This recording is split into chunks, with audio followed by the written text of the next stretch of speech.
Passada, fizemos o exemplo de levantamento de carga. Agora a gente vai separar os circuitos. O que é o circuito elétrico?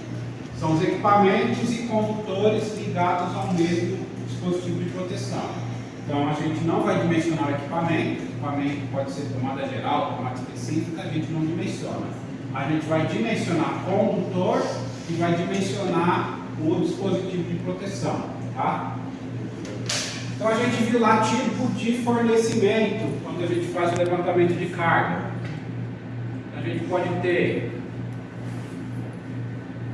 fornecimento monofásico, 2 fios, bifásico, 3 fios ou trifásico, 4 fios. Feito isso, você vai pedir a ligação lá e vai montar o padrão de entrada, que é o poste, o quadro e o aterramento. Lá no circuito,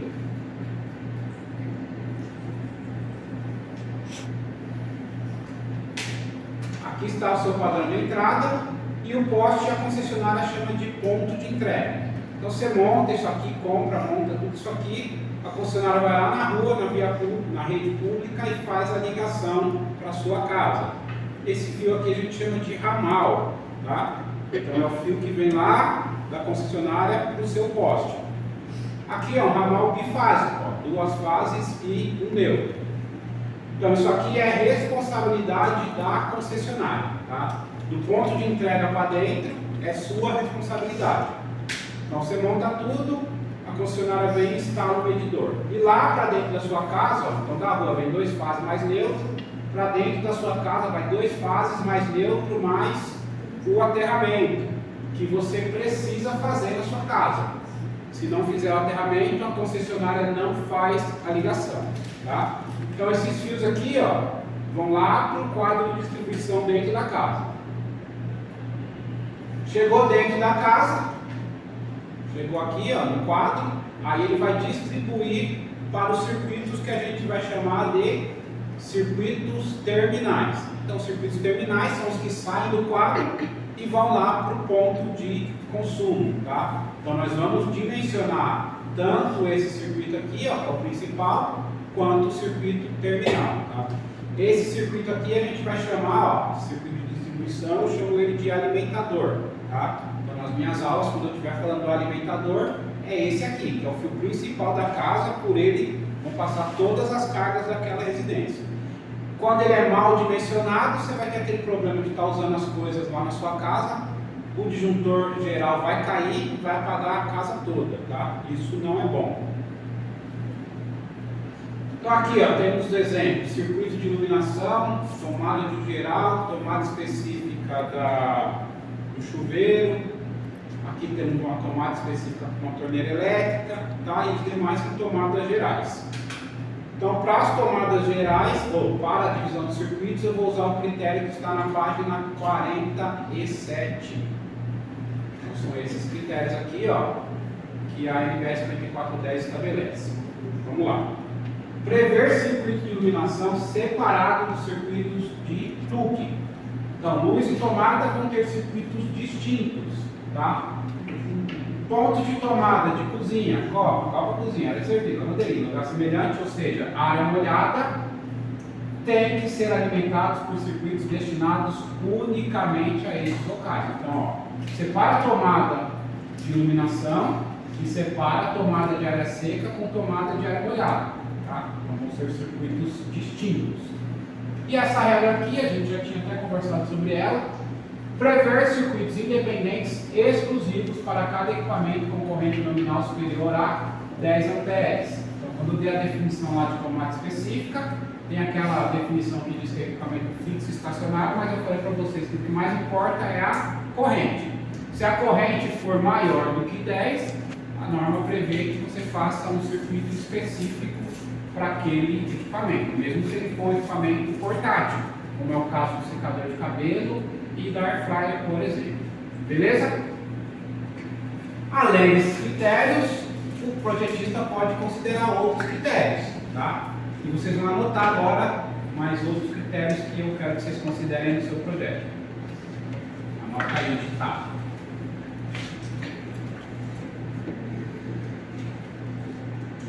Posso falar?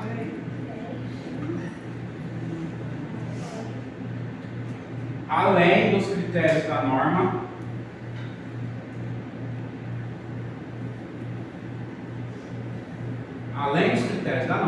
adotar os seguintes critérios.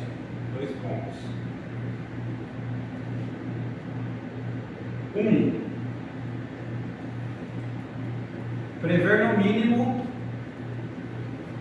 2 circuitos de iluminação.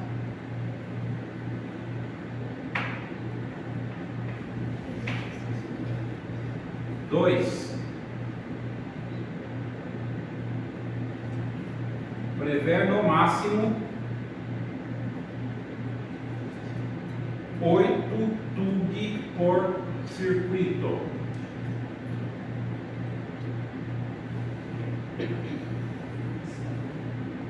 3. Prever no máximo 1200 VA por circuito de TUG.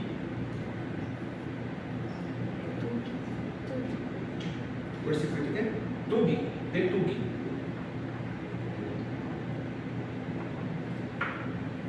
Então temos isso aqui que é obrigado, é obrigatório vocês seguirem, e temos esses 3 que eu passei, que depois que vocês virarem projetistas, vocês não são obrigados a seguir, fica a seu critério, tá? Por que eu prevejo no mínimo 2 circuitos de iluminação numa instalação residencial? Porque se der um problema na iluminação, se for de dia, beleza. Agora, se for de noite e der um problema no circuito de iluminação, ele vai desligar e vai deixar a casa toda escura, tá? Então, aqui nessa sala, se a gente fosse considerar isso aqui circuito, ó, eu teria 3 circuitos independentes de iluminação. Deu problema em um circuito, aquele circuito vai desligar e os demais vão continuar funcionando. Então, você não vai ficar com a casa 100% no escuro, tá? E os outros 2 itens aí que são relativos à tomada, eu faço essa limitação porque no futuro, se o cliente quiser ampliar a quantidade de tomadas, ele não precisa mudar a instalação elétrica, é só ele adicionar mais tomadas. Se você deixar o circuito muito limitado, esse cliente precisar de alguma ampliação, ele vai ter que fazer substituição de fiação. Isso vai encarecer mais aí a instalação dele. Beleza? Então aqui no manual, o autor separou a casa aí que está na página 16 nessa quantidade de circuitos. 2 circuitos para iluminação, onde ele chamou de iluminação social, as áreas sala, dormitório, banheiro e hall, e um circuito de serviço para as áreas molhadas. Aí ele separou os circuitos de tomada de uso geral, as TUGs, em 4, sendo que ele chamou um de social e outras 3 de serviço. E fez mais 2 circuitos específicos, um para o chuveiro elétrico, um para a torneira. Nós aqui temos no mínimo 4, né, que são aquelas 4 tomadas específicas que eu exijo no seu projeto. Beleza? Tudo que ele fez está explicado nas próximas páginas. Tá? Alguma dúvida sobre a divisão aí de circuitos? Tá. Tem um erro aí numa divisão desses circuitos de uso geral. Quem identificar ele em até 5 minutos vai levar a nota 7 da diversificada.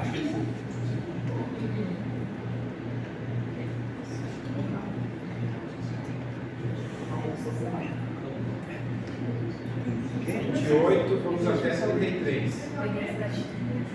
Vamos lá então, agora eu vou exemplificar aí uma divisão de circuito, tá? Então a gente já fez no meu exemplo o levantamento de carga, eu estou com todas essas cargas, o meu alimentador trifásico, agora eu vou fazer a divisão. Então essa é a planilha 1, planilha de levantamento. Agora vamos para a planilha 2, que é a planilha de planejamento. Tá?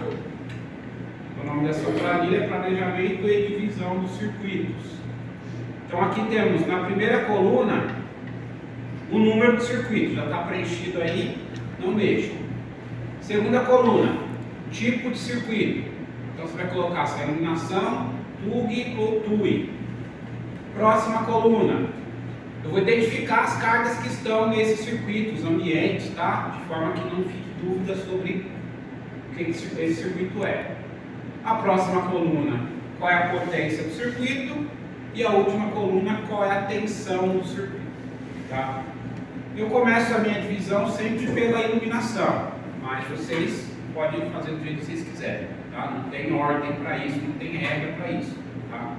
Então, como eu coloquei o critério de no mínimo 2 circuitos de iluminação, eu vou fazer isso. Iluminação.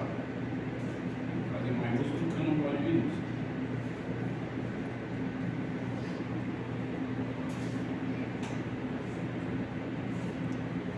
No caso do meu projeto, eu tenho a varanda, que é a área externa.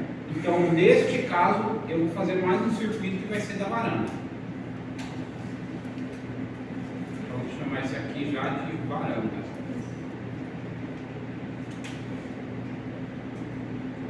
Nos outros tem que pagar o circuito?